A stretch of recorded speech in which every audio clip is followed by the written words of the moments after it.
August 15. Let's get more details from Gerald de la Peña. He's joining us live from Mandaluyong City. Jared, good afternoon. Can you tell us what prompted authorities to bring back the original coding scheme?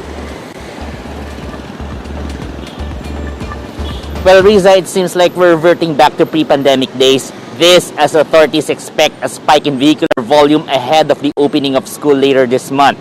And in fact, on Monday, they will be once again implementing the number coding scheme in the morning from 7 a.m. up to 10 a.m. Recall that prior to this, it was only being implemented in the afternoon from 5 p.m. up to 8 p.m.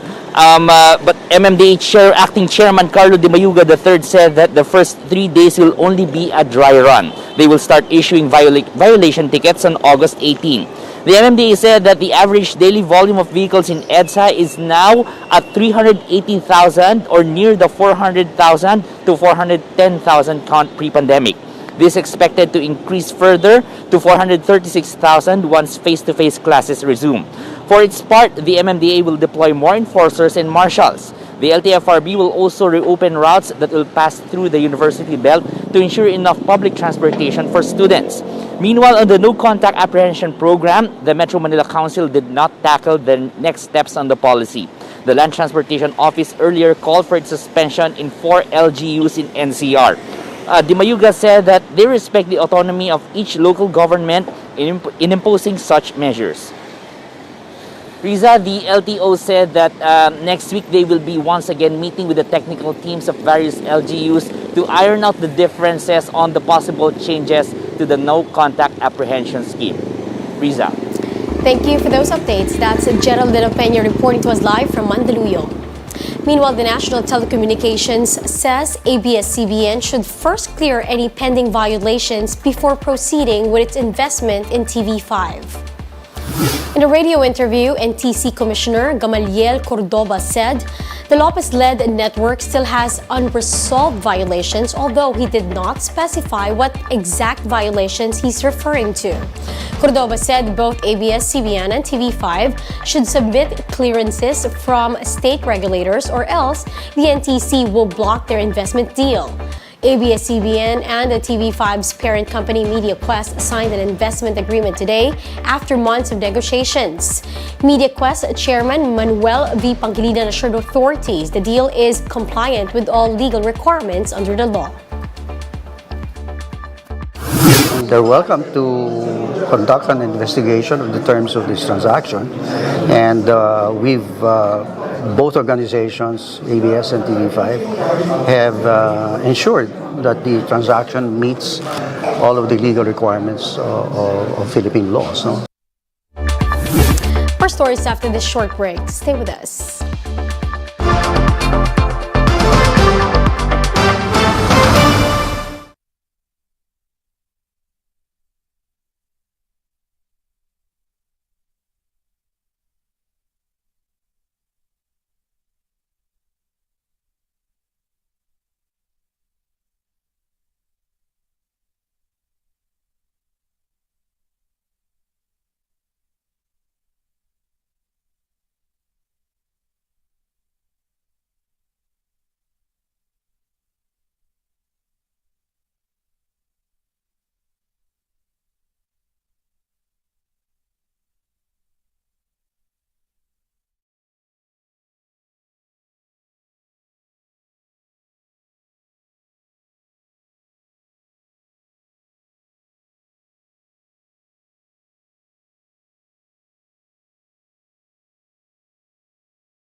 You're still watching One News Now. I'm Riza Diaz. Some hospitals are now preparing for a possible monkeypox outbreak after the country detected its first case of the rare viral disease.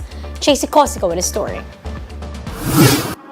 Following the detection of the Philippines' first monkeypox case, several local government units are now preparing for a possible outbreak and infection. Quezon City, for instance, assigned isolation rooms in 3 government hospitals for probable and confirmed cases. That includes the Hope 4 site at the QC General Hospital, which can accommodate up to 176 patients. Each will have their own bed, drawer, and a medical kit. It's important talaga na ma-isolate kasi unang-una ang very prominent area na affected is the face sa monkeypox.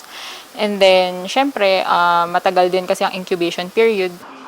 The facility was earlier used for COVID patients, but the hospital assures that patients who either contract COVID or monkeypox will be separated from each other. Amid these preparations, the health department says the country might receive vaccines for monkeypox by 2023.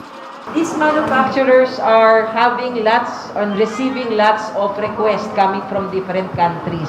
So tinatarya-tarya rin yan kung sino ang mabibigyan. Data show that smallpox jabs are 85% effective against monkeypox. Kumbaga, magpinsan yung virus na yan. Kung kaya't hindi tayo magdududa na kung ano yung bakunang ginamit sa smallpox para ma-eradicate noong unang panahon, ay maari pa rin magamit yan sa dito sa monkeypox. There are 2 licensed smallpox shots in the U.S., ACAM 2000 and the 2-dose Jynneos vaccine. But doctors will have to further determine vaccine for certain groups, since ACAM 2000 is not recommended for the immunocompromised, pregnant, and those with HIV. Pwede silang magkaroon ng smallpox lesions, yung lesions ng pox viruses, yung mismong sakit. Pwede, kasi pwede siya mag-revert back to the wild type.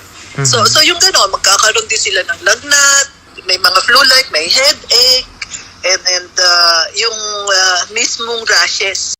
Vaccine expert panel head Dr. Nina Gloriani says health workers and those exposed to monkeypox cases should be prioritized. The country had been vaccinating against smallpox until it was eradicated in the 1980s. That's why the DOH is studying if Filipinos who were jabbed back then are still protected against monkeypox.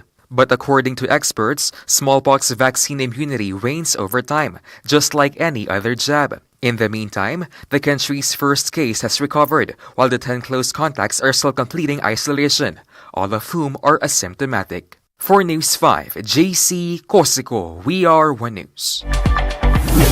Here's a quick look at today's other top stories. The Interior Department plans to conduct random drug tests among jail personnel and inmates. Interior Secretary Benhur Abalos said he would personally conduct the surprise drug tests as part of efforts to address illegal drug operations within jails. Finance Chief Benjamin Jokno believes that inflation has already peaked at 6.4% in July. He also expressed confidence that inflation will fall within the government's target range by next year. And Senator Robin Padilla has filed a bill seeking to institutionalize civil unions of same-sex couples. The senator believes it's high time for the country to provide same-sex couples with equal rights and recognition. Now for more updates, visit News 5, the Philippine Star, and Business World Online. Visit our website, onenews.ph, for more in-depth analysis. You can also catch One News on Signal Play app. Register for a free account now at www.signalplay.com and stream One News live anytime, anywhere. Mask on, wash hands, and stay safe, Philippines. I'm Riza Diaz. We are One News.